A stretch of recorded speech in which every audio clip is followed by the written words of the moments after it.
Good evening, my YouTube family and friends. I pray that everyone is having a beautiful, blessed Thursday evening.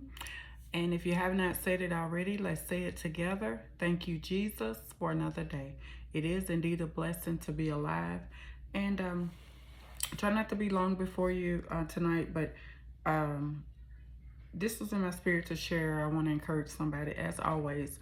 But I want to read James, the first chapter, and it's verse 27. Religion that God our Father accepts as pure and faultless is this: to look after orphans and widows in their distress and to keep oneself from being polluted by the world. And so again, that was James 1, first chapter, verse 27. And so I want to just talk briefly about my current status, my situation. Some of you may or may not have, I guess, come to the conclusion that I am a widow.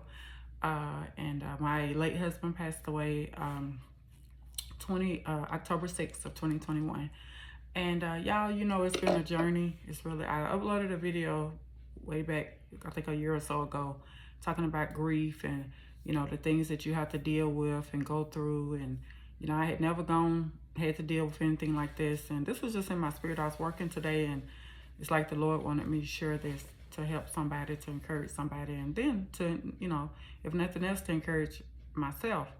But I want to go back and tell you how we met and everything, and how, you know, it was just really a blessing, and everything was just a blessing, how everything turned out. And you know, I know the Lord has already revealed to me that I will be remarried, and I'm going to live a long time, but I'm going to get remarried. And you know, but I just have to wait on Him to send me my next husband, my new my new husband. So I'm excited about my future in Christ, and I know the Lord is going to bless me tremendously. He's going to bless my children. He's going to bless you and your family as well. So I want to take you back. So me and my late husband, we met, and in this video I'll be sharing everything that transpired, you know, leading up to his death and then after. But we met, I shared it briefly in another video, but we met on a job. We were working doing school portraits. So we kind of sort of edited the school portraits. So this place, it was a temporary job. And so anyway, that's how we met. And so on that particular day, I remember when I seen him, I was like, he's nice looking. And so he wasn't a tall man. He was short, but he was so good looking. And I just kept looking at him. You know, I was like, and then I was looking at how he was dressed, and he seemed well reserved. He was quiet. You know, I didn't know anything about him, but like, he didn't take no mess. And that's how he ended up being in the marriage. He didn't tolerate foolishness.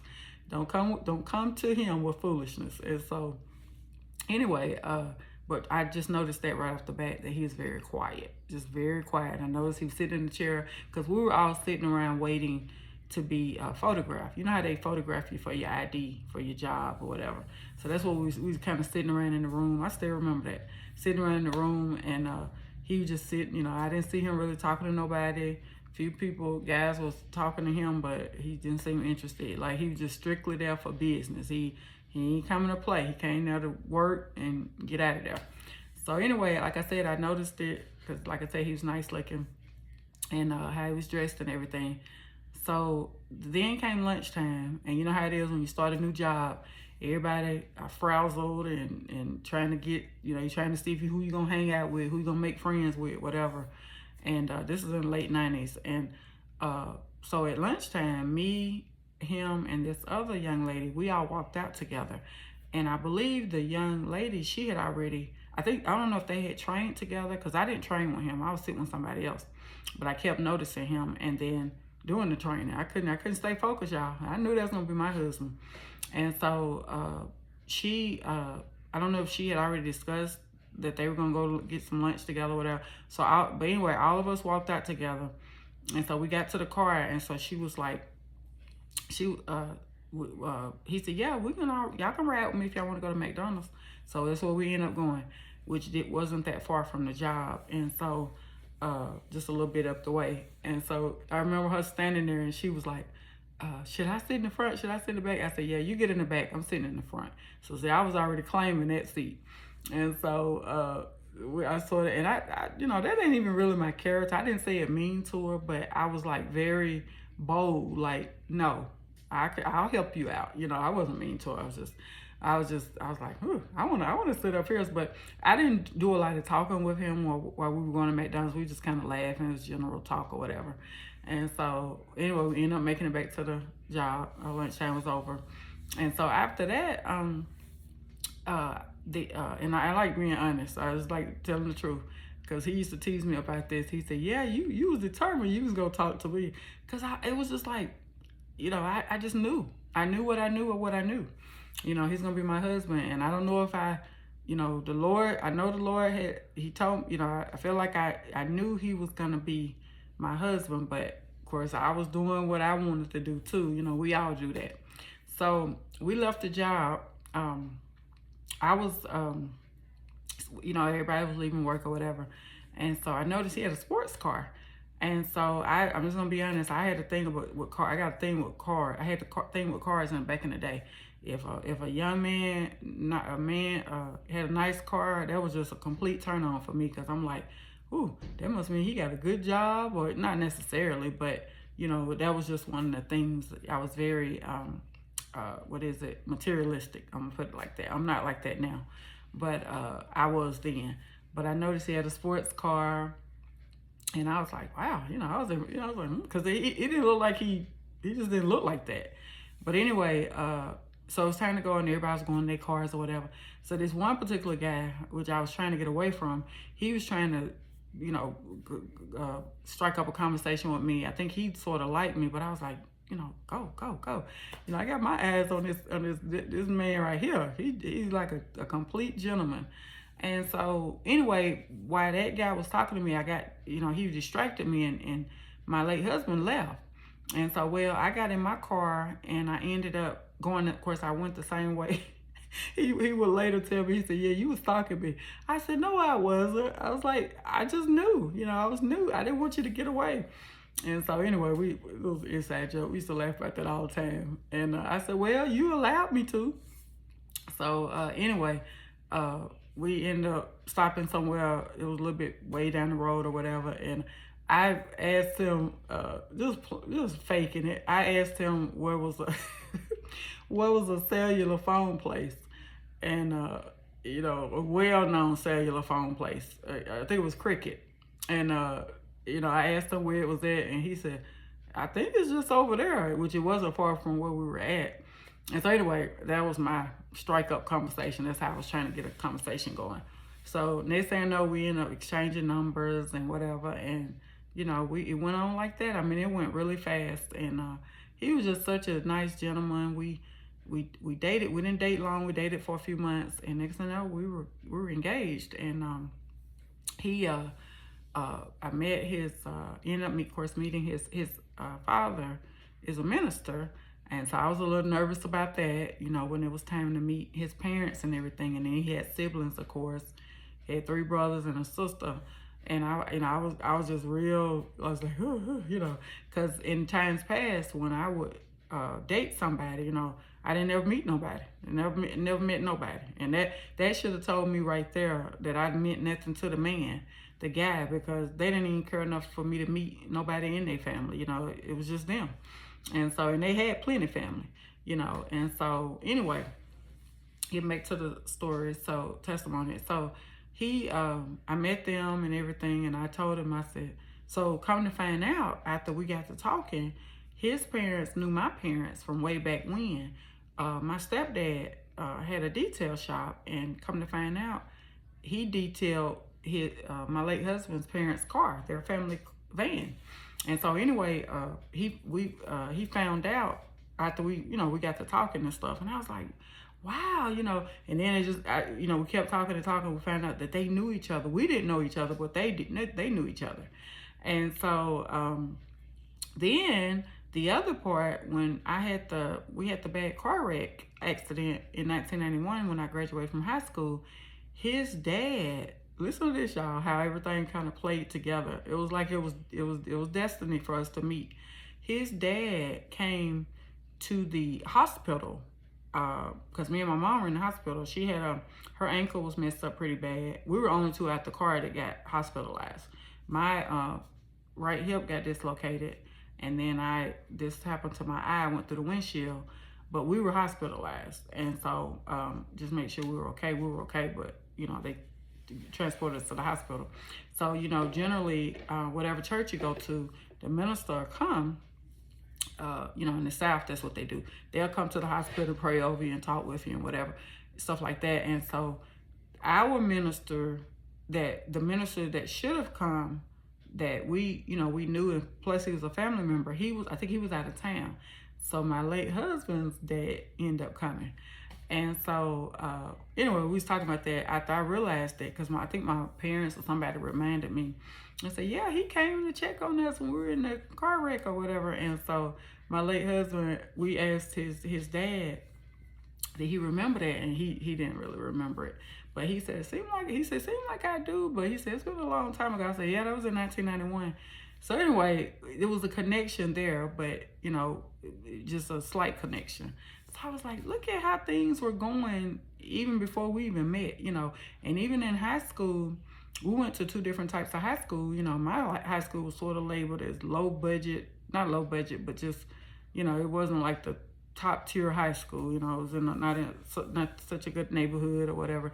And then he went to a really, you know, pretty nice one, you know, nice high school, well known, and everybody that went there, they were so popular, this, that, and the other. So it was like we came from opposite sides of the tracks. And so going back to when we met, I met his parents, and then he ended up meeting mine. And of course, I think it was during the holidays when we finally, you know, came out as, you know, we were dating and this, that, and the other, and it seemed like everybody was on board with it, you know. And I'll never forget this lady, because I took him to the church that I was attending, which was my parents' church.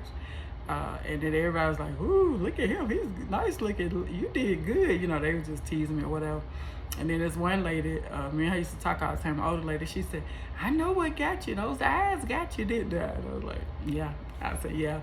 But it was more than that physical. It was his personality. He was a good listener. I knew that right away. I was like, wow. You know, he didn't talk much, but he communicated. You know, it just seemed like we had a good connection right away. Good communication. That's a must for me. You know, gotta have that communication. And we just clicked. You know, automatically. We would go walk in the park. We would go out for ice cream, whatever, things like that. And it just seemed like everything was just clicking. It was just clicking. And I was like, wow, you know, I've been waiting forever for him. You know, I've been waiting, you know. And I would later find out when he passed away that he told his mom, I found my wife, you know. And that's how I felt. You know, God placed that in our spirit that we were with the right person. This is the person that God created him for me, and he created me for him. And it's a blessing. When you come to that realization, and when you feel that presence of the Holy Spirit and that connection, and it ain't no online connection, it's a spiritual connection. And I was just so thankful. I really was, y'all. And I was like, wow, you know, because I had dated so many just guys who, you know, just I knew they weren't for me. I knew that they weren't good. They were good to me, but they weren't good for me, and I knew it. But I wasted so much time, and I was like, I finally, thank you, Lord, finally met the one you kept for me. And so anyway, like I said, we were just, everything just went super fast. You know, we were dating and talking on the phone. It was so much fun talking on the phone and stuff. And he come over to my apartment. I go, now at that time he stayed with his parents. So because he had not too long ago moved back to Tennessee from another city. I mean, back to this city from another city. And so, because, you know, he just had moved back home for a little while. And so, anyway, I had my own place. And so, we go to the park in the evenings, and I end up quitting that job because I was like, I can't work at that job no more, because he stayed there. I can't work at that job no more because I like you and I feel like this is going somewhere and I don't want to see what you're doing every day. I found me another job, and that's what I did too. So anyway, like I said, we end up getting engaged, and next thing you know, we were getting married. Our marriage date was May 20th of 2000. We got married. And like I said, we ended up having 4 beautiful children, 2 boys, 2 girls from that union. And I had a bonus child because he had a 5-year-old when we met.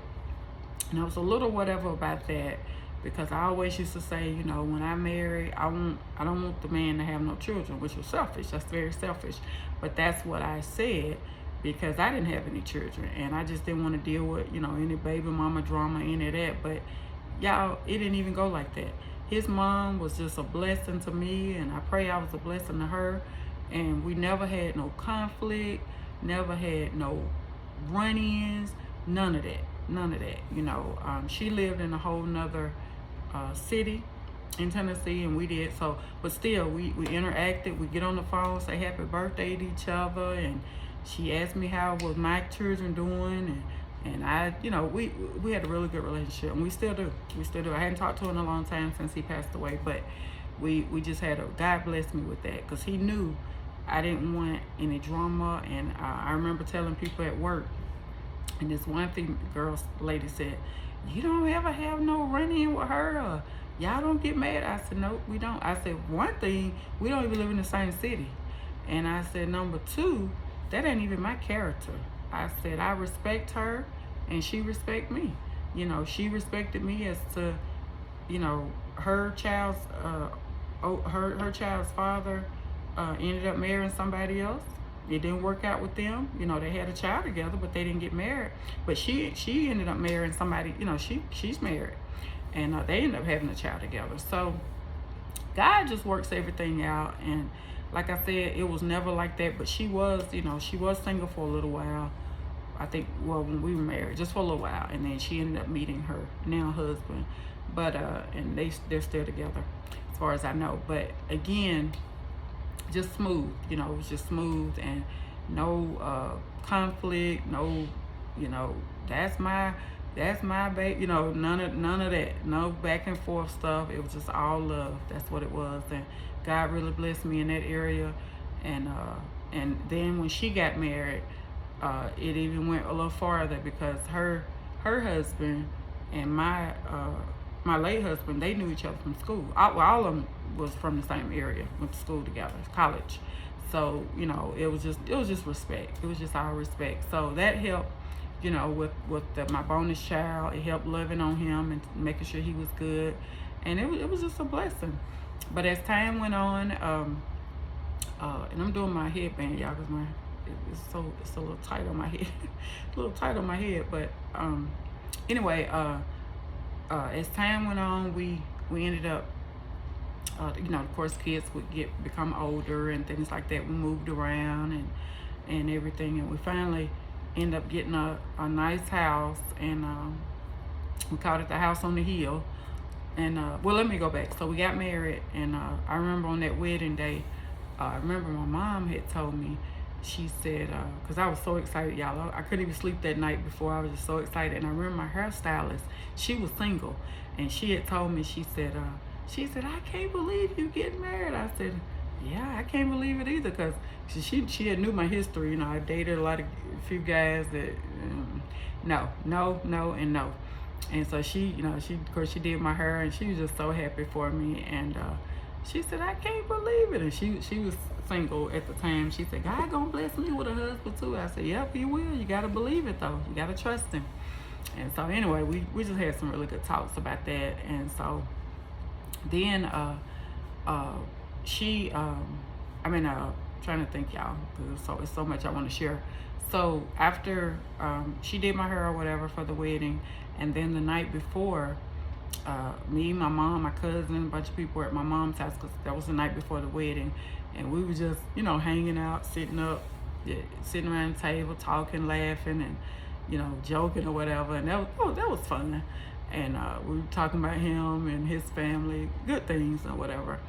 But it was just so much fun. And I remember I was just so excited because I was like, wow, I'm finally gonna be married. You know, my name is about to change. I'm about to have a family. You know, we're about to have a place of our own. You know, it was just so much, y'all, so much joy, just joy, joy, joy from heaven.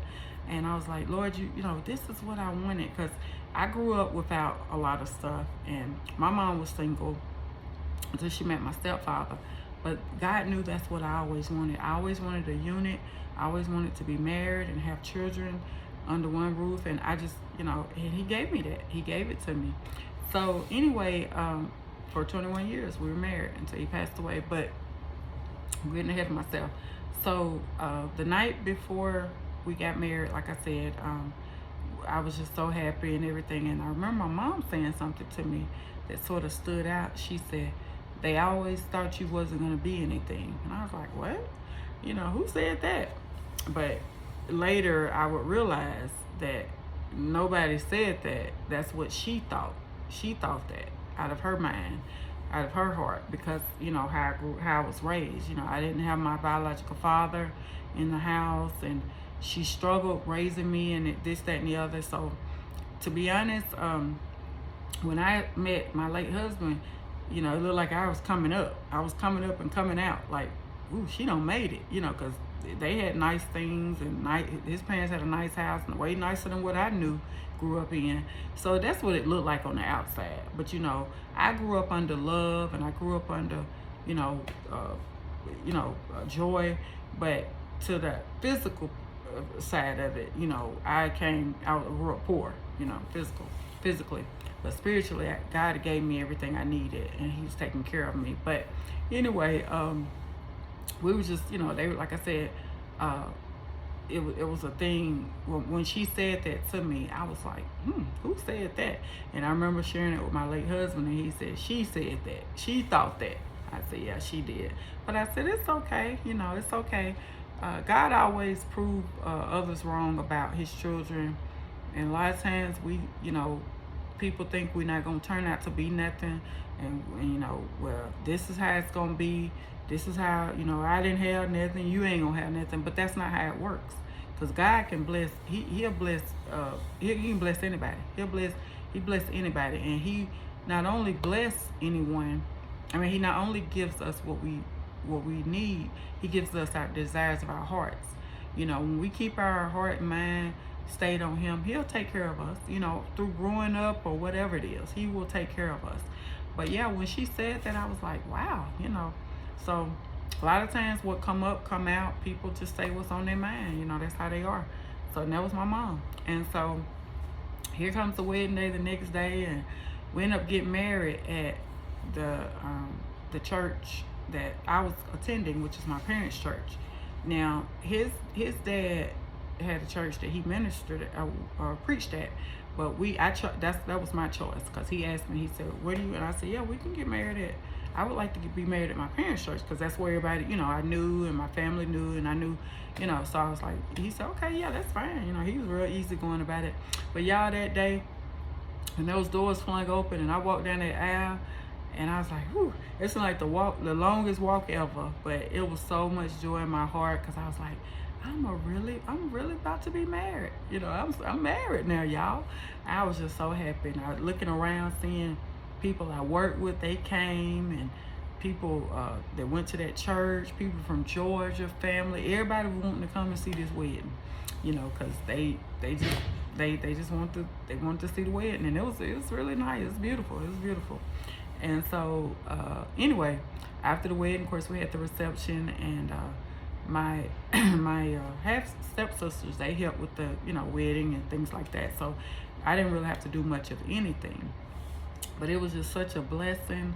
It was a blessing that to be joined as one in holy matrimony, and both of us were believers, and it was just a beautiful day, and I was just so happy. And we ended up going for our honeymoon. We ended up going to Myrtle Beach.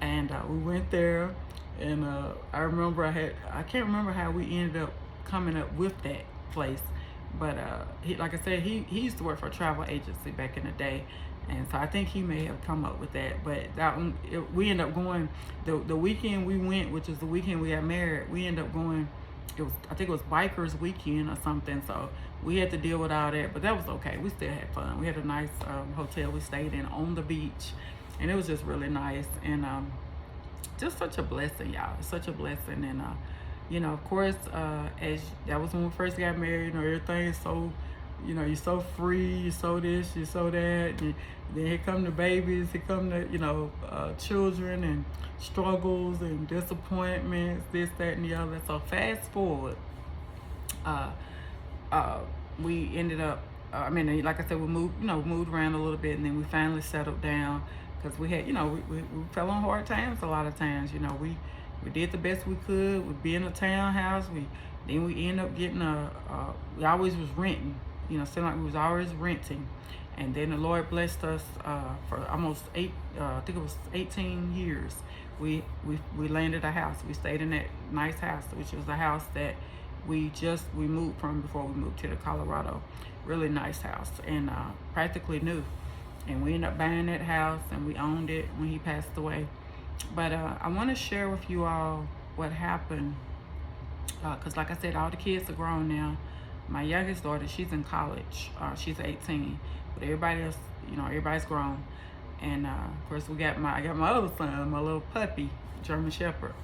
But everybody's doing good. I got 2 grandchildren. Well, I got 3 now, because my bonus child, he has 3 children, and so he has 2 boys and a little girl.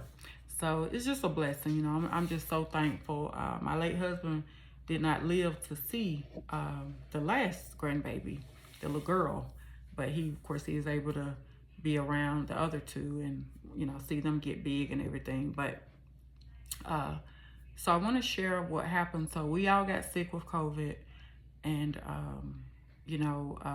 I remember, I'll never forget that day. I was at work. It was on a Friday. It was a payday. And I remember they sent an email, and they said, of course, this is in 2021. Everybody was kind of transitioning back into the office, and we worked 2 days in, 3 in, 2 out, whatever. Because, it was a transition of getting you back in full time. And so I remember the email, and they sent the email, and they said, everybody go home. And I forget the word. You went home to whatever, and not isolate, but whatever the word is what they use doing that. And so we had to do that. And so I called my late husband that Friday, and Lord have mercy, little did I know things were gonna get ready to just take a big old spin for us. And so I called him, and I told him, I said, I'm on my way home. We talked about everything. And he knew everybody on my job. He knew the names of the people on my job, what they did, the people that got on my nerves, the people that didn't get on my nerves. He knew everything. He knew everybody. And so he said, what's going on? He said, why are you coming home? Because it was like maybe mid-morning, late morning. And I said, 2 women here got diagnosed with COVID. And I said, they telling everybody to go home. And so he said, what? And now keep in mind, y'all, he had just took his vacation. He had just, I don't know if that was the first day or the second day of his vacation. I think it was the second. And he was going to be out for 2 weeks. And whew, Lord have mercy, that was going to be the last 2 weeks of his life. For his vacation and stuff. But anyway, he said, I said, well, I'll tell you more when I get home. So, because I was frustrated. I was just like, what's going on? Because we had been doing so good, washing our hands, this, that, and the other, and seemed like we were just doing so good. And I was sort of upset, and I was frustrated too. And so it didn't seem to bother him really much or whatever. And he said, y'all, I'm going to take one of these off because my head is pounding. These things, it kind of crushes, they crush my skull because they're tight around my head. But anyway, he said, I got home, and I remember he was sitting on the couch when I walked in the side door, and he said, what were you telling me? And he had just a smile on his face. He said, whoo, I'm on vacation. Y'all don't bother me. I'm y'all, whatever, because I still had my computer, took my computer back home. And so I went in dining room area set up and start working or whatever. He said, y'all just don't bother me. He said, I'm on vacation and don't even bother me. I ain't even here. You know, it was just a joke. Because he loved when he was off, and because he was a hard worker. So when he was off, he was off. But he still did stuff around the house. But them first 2, 3, 4 days, he just did nothing. He said, I know y'all hating on me. He used to say that to me. He said, I know y'all hating on me because I ain't got to go to work. And so, like I said, he had been working from home for 8 years. And I was hating because I didn't want to go back in the office. I was enjoying being with my family every day and every night. But I said, okay. So the sickness did not take whatever in my body and show itself evident in my body until a week after till a week later. A week later is when, but it had already hit the family because my youngest son, I think it was like 2 days later after I came home, saying that somebody at work was sick. He said his head was hurting in his throat or something. So he didn't go to work for a few days. Then the girls, my daughters, it hit them. They couldn't go to school for about a week or so. They weren't feeling good. And so it hit the kids first, the children first. And then me and him, we were last. And so I woke up one morning and I was like, why am I feeling so icky?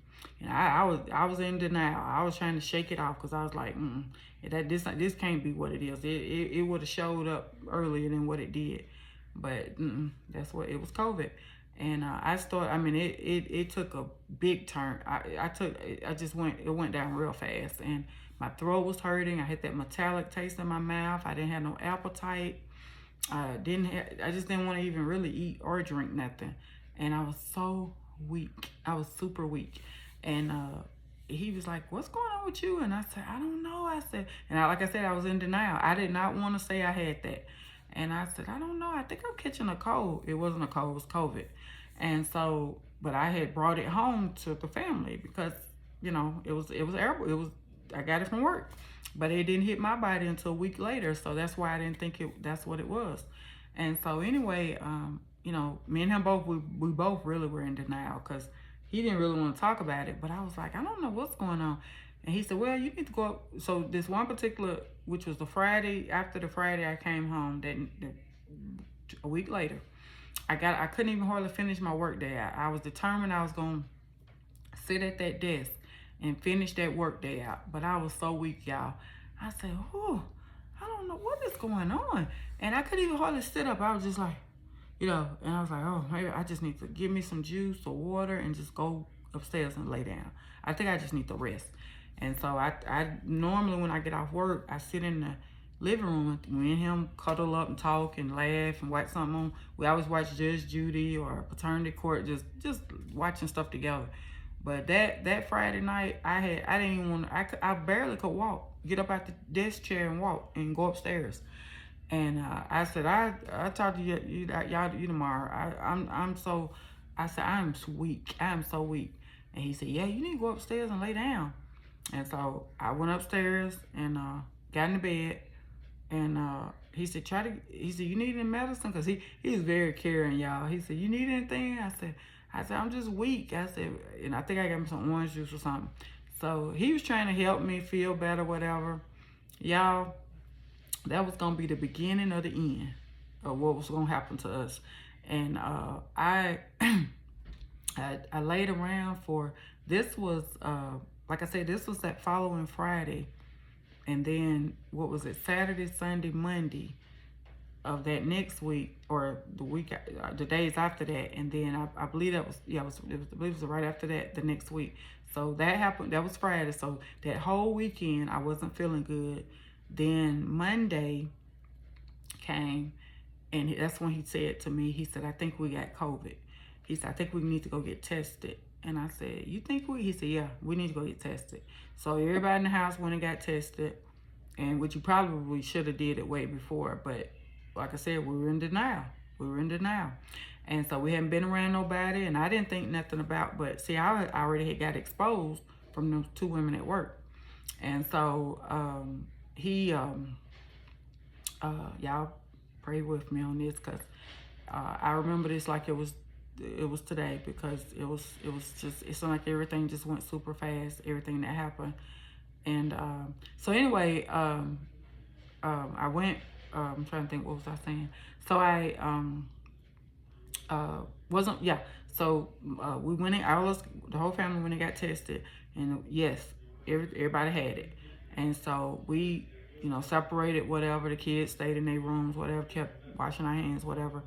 And then his family and my family were calling and said, y'all okay over there? Just checking on us. And we're like, and my late husband, because the sickness had not hit him yet. He was going to be the last one that was going to get real sick. And as God would have it. But because I was going to take care of him for a little bit. But he said, no, we over here, we got COVID. And they said, what? Because a lot of them had already had it, but they felt right better. They had it for a day or two, and it didn't get on them like it got on us. And I ended up with that for several weeks. I had it for several weeks, and he did too, once it hit his body. But anyway, after we got tested, like I said, my mom and them, they were bringing over orange juice and liquids and leaving it on the porch and bringing us stuff I wouldn't have to cook or whatever. And none of that stuff happened. And the kids, like I said, by this time, they had started feeling better, but I still was weak. I feel pretty good in the morning. I get up and hopping around, and I go right back down, like somebody draining all the energy out of me. So I want to make sure very important about the days. So this was Monday. We got tested Monday. We found out we had it Tuesday or whatever. So Tuesday is when we went. They had this thing in Tennessee. The what do you call it? They're like I can't think of what the name of them are.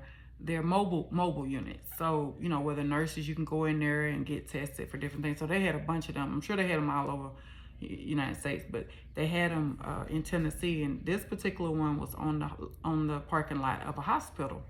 And so I called a number, my job called, because they were wondering. They said, everybody else is back at work, why are you not back at work? And so I said, I can't hardly walk, for one. And I said, two, I'm trying to get better over here. I don't want to make, I feel like I still get, I got COVID. I'm still sick. So they told me and him to go to the mobile unit to get our oxygen levels or something tested. And then said, you can get I forget the name of the shot. It wasn't a vaccination, vaccine. It was, I forget what antibody shot or something. I forget what they called it. But that's what they were doing in Tennessee. And so they gave me shots here in my abdomen, and I think in my back. And so she told me in 3 days you're gonna feel better. But it was to fight off all of the sickness or whatever, and make me feel better. And it did, but that's not what healed me. Jesus touched me, he healed me, and he kept me from dying. And so anyway, me and him both went, and I remember he drove us, and he got out the car when we parked. When he parked, he said, we were talking and sort of laughing and stuff on the way there, and he's he's feeling okay, I guess. And I was still sort of, I wasn't feeling the best, but I felt okay. And he said, when he parked, he said, I can't get out the car, I can't hardly walk. So it hit his body then. It hit his body real bad, just that quick. He drove there. He said he felt fine, but when he parked is when he started feeling real bad. And so I asked the man or whoever was in the unit, I said, mobile unit, I said, can you get him a wheelchair, because he can't walk? And so they said yes. But by the time I went on in the mobile unit, but by the time they took so long to get him a wheelchair, he had already walked out of the car and into the the mobile unit. But anyway, and I'm referring to the long thing. I think that's what you call it. It's I think that's what it's called. Some mobile. They have them all over the place, but you can go in them and they check your blood pressure, do different things on there. It's like a health mobile unit. That's what I'm referring to. But anyway, we went in there, and the lady said, the nurse said, ma'am, said, you are fine, but said, you need to get your husband to ER, like right away, ASAP. She said, she said, you okay? You just need to go home and get some rest. Your levels are okay. Oxygen levels is okay.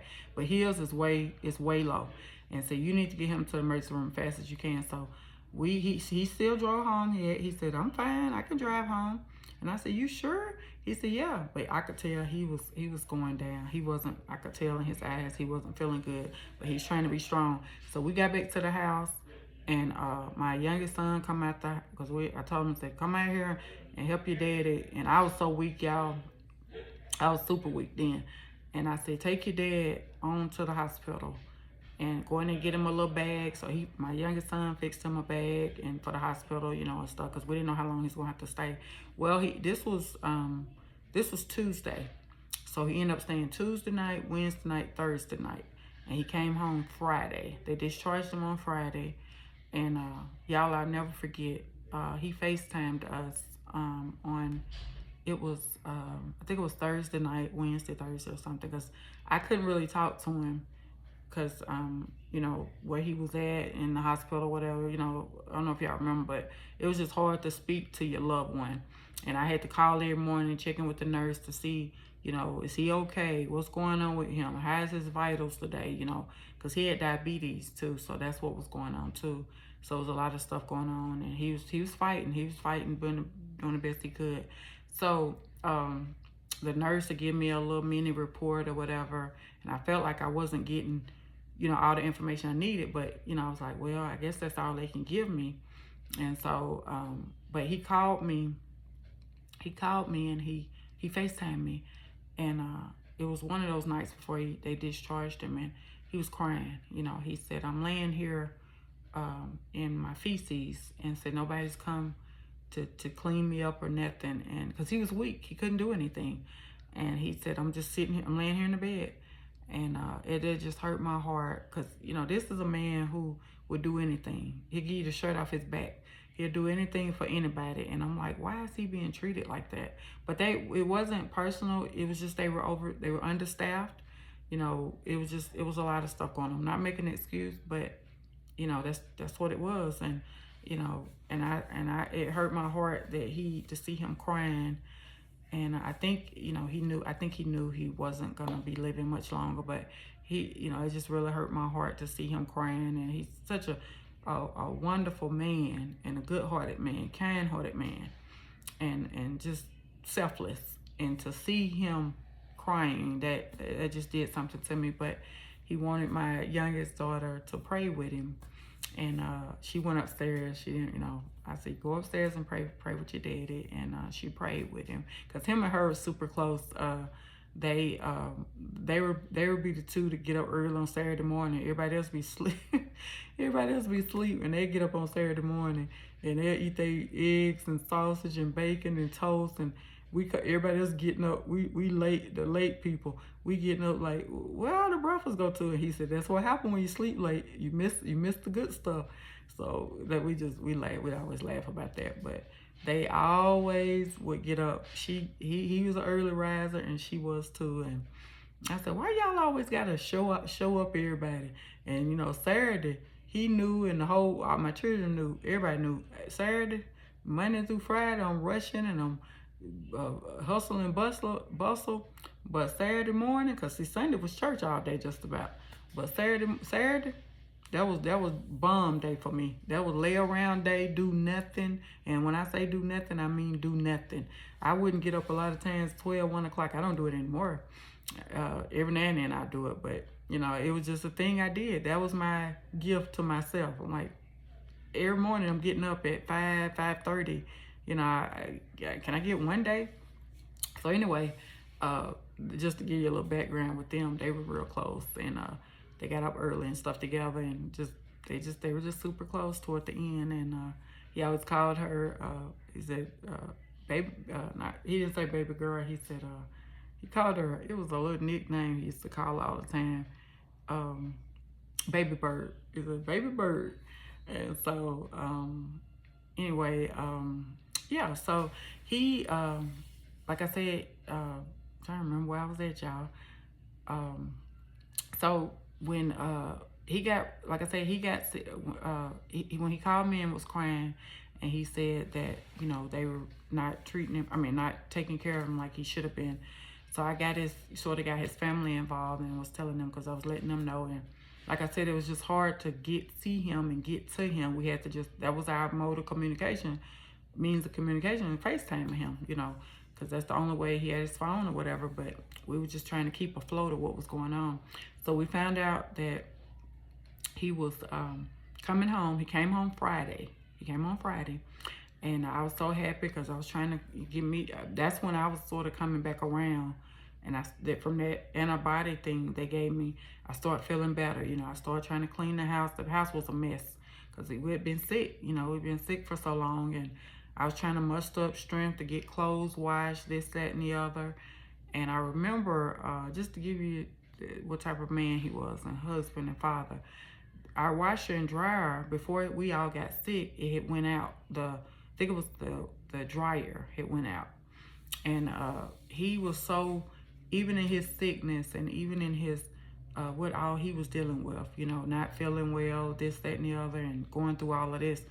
Because it was one point in time they were thinking about putting him on a ventilator, and we were like, no, we want him to come home, no. And he said, if I'm gonna die, I want to die at home. But he was so concerned while he was in the hospital about that dryer. He called Rental Center, because we didn't have much money at the time, but he called Rental Center, and he had one delivered. I think it was a washer and a dryer, because I think both had went out on us.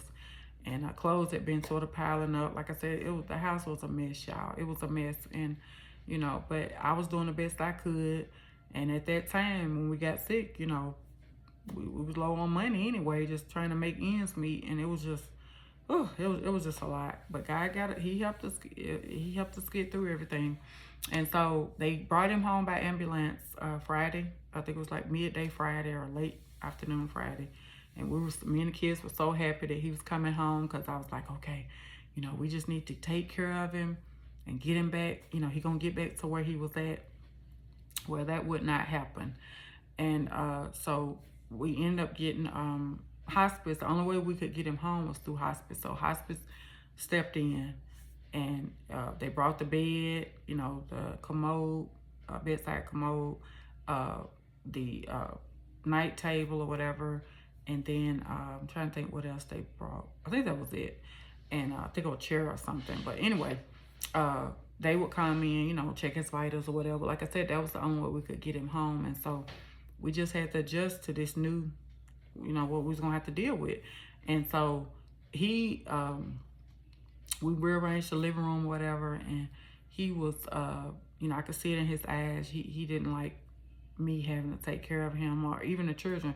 My youngest son, you know, oldest son, of course, he was married, he had his own place, but my youngest son, you know, was helping out a lot, because it was some days I was like, you know, I don't even have any energy to do anything, but I was doing my best. And I started where I would bed bathe him and take care of him and stuff. And I know he didn't really like that, because like I said, this man was very strong-willed, strong-minded, and he ain't like nobody doing nothing for him. He wanted to do it for you.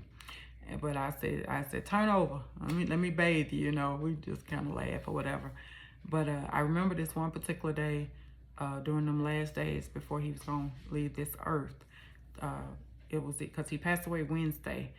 I think it was, I don't know if it was Monday or if it was Tuesday, but we were able to have communion with him before he left this world. And I told him I was taking him from the bed to the couch, because the doctor said, get him up, you know, and because he could walk, you know, he just walked slow, he could walk, but he needed a little help getting from the bed, you know, standing up. But he could walk and everything. He knew what was going on, you know, he's coherent. He knew, you know, it wasn't like, oh, who are y'all? No, he knew everything. He knew everything was going on, but he just wasn't talking. He was not talking, and that was concerning me. He didn't talk a lot, but he wasn't talking at all. He was just like, you know, just kind of do a blank stare, and that was sort of bothering me too. And so, because I'm like, what is he, you know, what are you thinking about? But we always talked about everything. And then stuff he normally watched on TV, he didn't want to watch anymore. You know, he would tell me to turn it off or whatever. And I was like, wow, you know, what's going on? And so, and I wasn't thinking about death. You know, I'm thinking about, you know, we're going to get him better. He going to get better.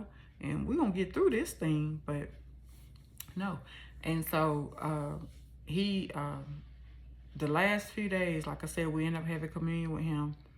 And his parents came over. Basically, that was going to be their last time seeing him alive. And then, you know, different people were calling and checking on him and stuff like that. But he didn't want to talk to nobody. He didn't want nobody to come. You know, he just wanted just us, you know, because, you know, we lived in the house with him. But he was kind of getting agitated, irritated with people calling and checking on him. And he said, I'm fine, you know, I'm okay. And I said, well, they just checking on you to make sure you. He said, yeah, but, you know, he just didn't like a lot of commotion, fuss about him. He didn't want a lot of fuss about him. And so the day that he would, oh, and that was another thing. He was having a hard time breathing. That was the other thing, because they brought oxygen in, and it was just so, it was a little stressful, because I was trying to make sure the oxygen stuff was, you know, is in his nose, and he had a mask thing on. It was just a lot.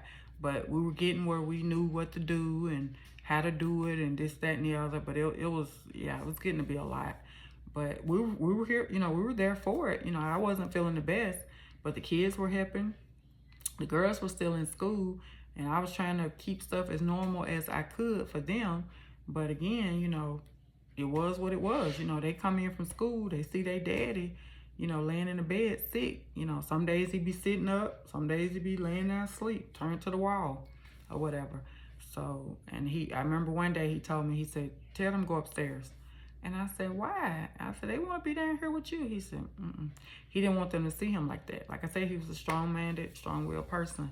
And so, anyway, the day that he was going to die, or the night before, my brother-in-law was over there. And this particular night, he normally leave and, you know, go back to his family. But he stayed all night, because I went to sleep. And I woke up, and he was sitting over there. And I was like, what is he still doing here? It was like 1, 2 in the morning, something like that. And I was like, And now that I think back on that, it was purpose in that. It was gonna be his last time with his, you know, his brother, his oldest brother. But anyway, he got on up that next morning when daylight came, and he went on back, you know, to his family. But me and him both, we rubbed my late husband's legs and his arms, and we lotioned him up. His mom had got him some type of soothing, calming lotion or something, and we were just rubbing him down, you know, on his arms and legs, and and we said, you like that? He said, yeah, you know, and just trying to make him comfortable. But like I said, we weren't thinking about he was dying. That wasn't on my mind. And I noticed he kept looking at his, he had a thing on his wrist, so he kept looking at his levels, the oxygen levels, and they, you know, it'll go down, it'll come back up, go down, come back up.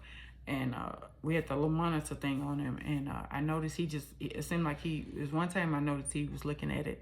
It's like he was just super stressed, because he just kept, you know, looking at it. And he wouldn't even lay, you know, in the bed, he wouldn't lay back, because it was hard for him to breathe. You know, he'd be like, no, I'm okay, I'll sit up, you know.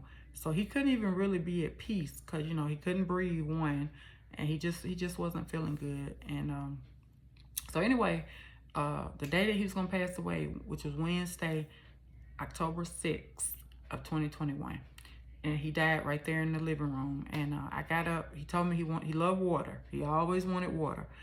He did that when he was feeling the best. And he used to get on me about water. You need to quit drinking all them sodas and tea, juice. Drink you some water. It's good for you. And I'm like, I don't want no water. So he had so many bottled waters in that fridge, and he get through working in his office, and it just be empty bottles everywhere. He loved water. And so anyway, he told me to go get him some water.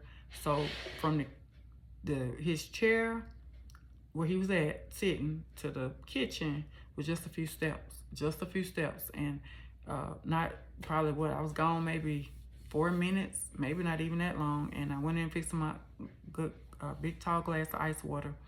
And when I left him, he was laying back in the chair. You know, he's reclined. And when I noticed when I come back in the living room, he was sitting straight up. You know, his head was like this. And I was like, what's he sitting straight up for? Is something wrong? So as I come on around the chair, he was transitioning. you know, he was transitioning. And so I said, no, no. You know, I was just hollering his name, and I was like, this can't be happening. It cannot be happening. And it was. And he was dying. He was leaving this world, transitioning from earth to heaven. And so, you know, I called, my youngest son was upstairs. My daughters, they were at school. And I'm thankful they were not there. Because I feel like you know, that would have been quite traumatizing for them. But my youngest son was upstairs getting ready to go to work, and I hollered his name, and he came down. But by the time he came down, he had already passed away.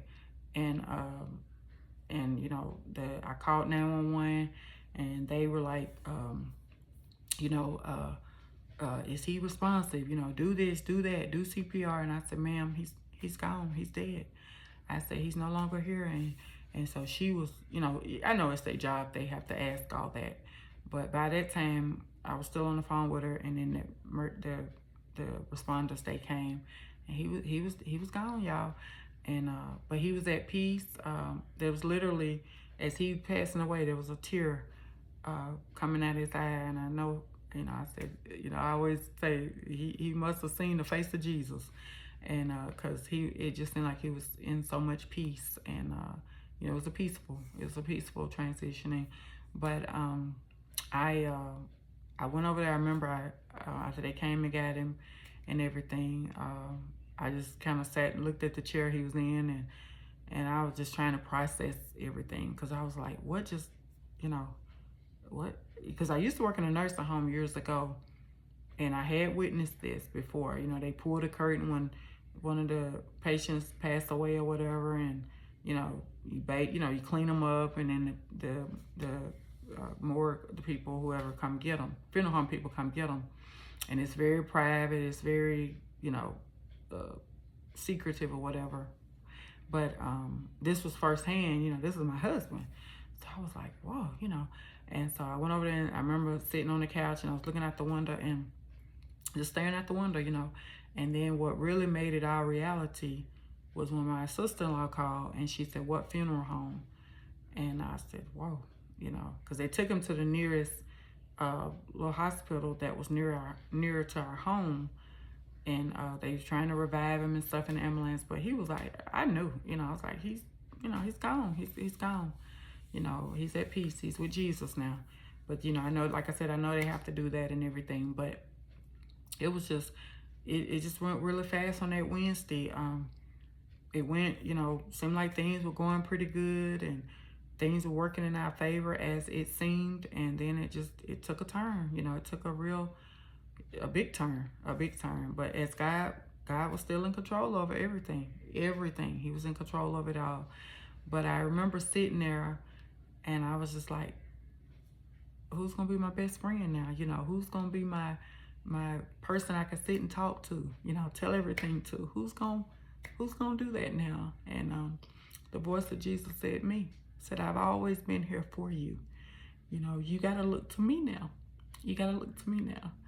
So that's what I've been doing, y'all. And I'm sorry for crying. Well, I'm not sorry, but you know, when you experience death firsthand, and until you do, you know, right in your face, you look at life totally different after that. And I thank the Lord. You know, a lot of people don't understand this, but I thank God I feel like he knew I was going to be strong to handle that, which I felt like at the time I was so weak. But I held my head up high, and I was trying to be there for my children. But coming from a place where this man took care of his family, he was so strong. And later I would find out after he passed away, he was dealing with so much sickness in his body. I had no idea, you know, on some stuff that had just, you know, had come on him into his body with that COVID and everything. And, you know, he was just tired. You know, he was tired. And, you know, I just thank the Lord for his life. I thank the Lord for allowing us to have 21 years together, have 4 beautiful children.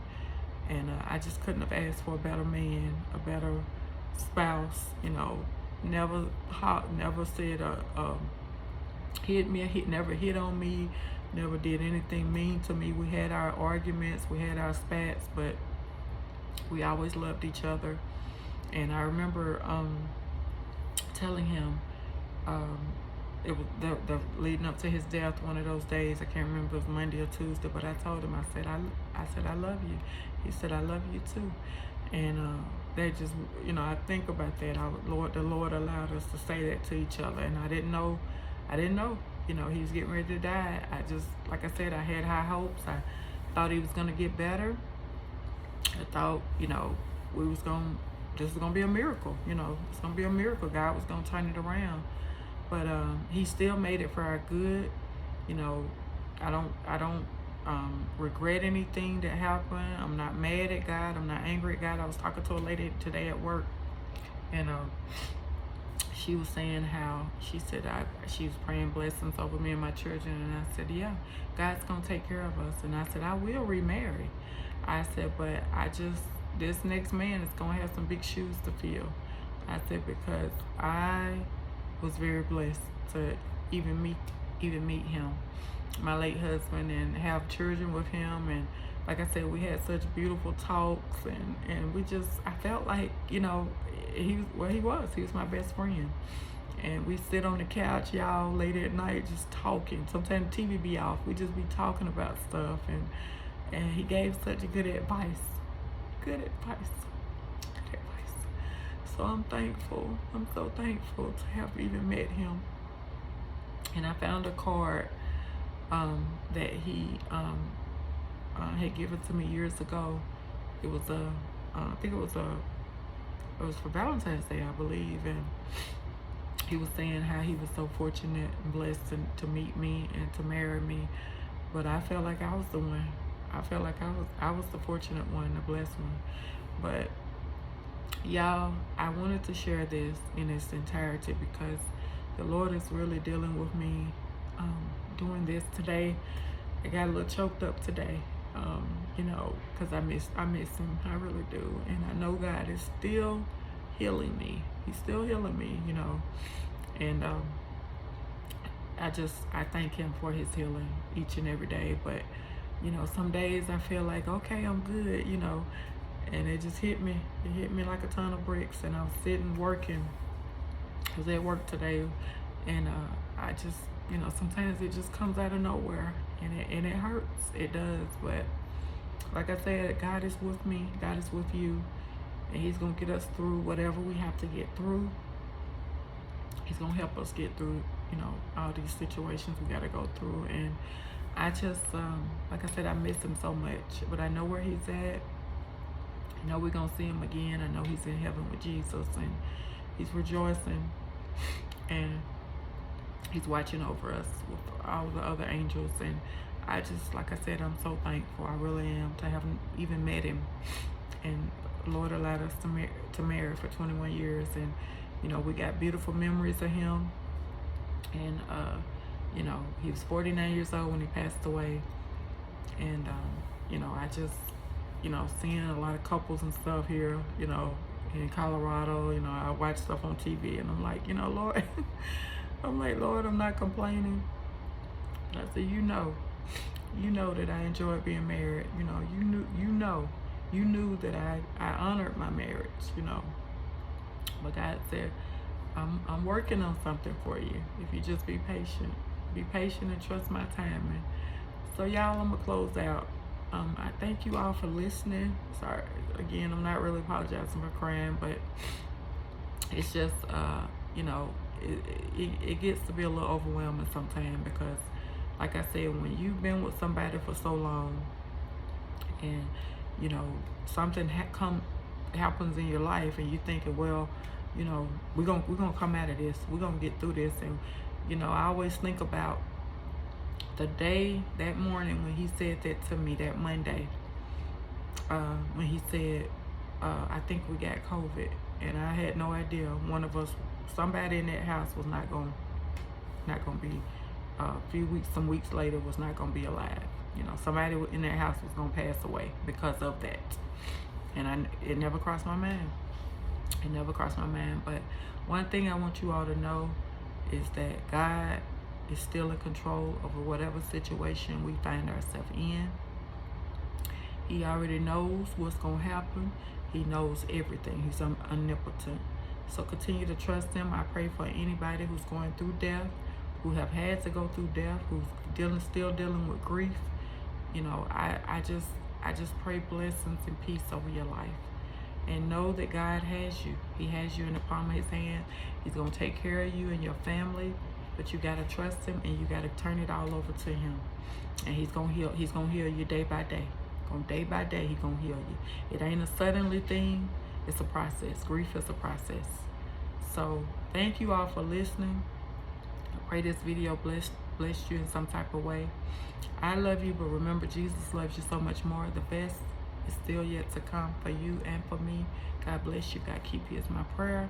I pray you always hear Jesus speaking through me and not just me. And I pray that the Lord continues to encamp his holy angels around you and your family both day and night. I love you with the love of Christ. Thank you all for listening. Again, God is with you. God is on your side. Bye-bye.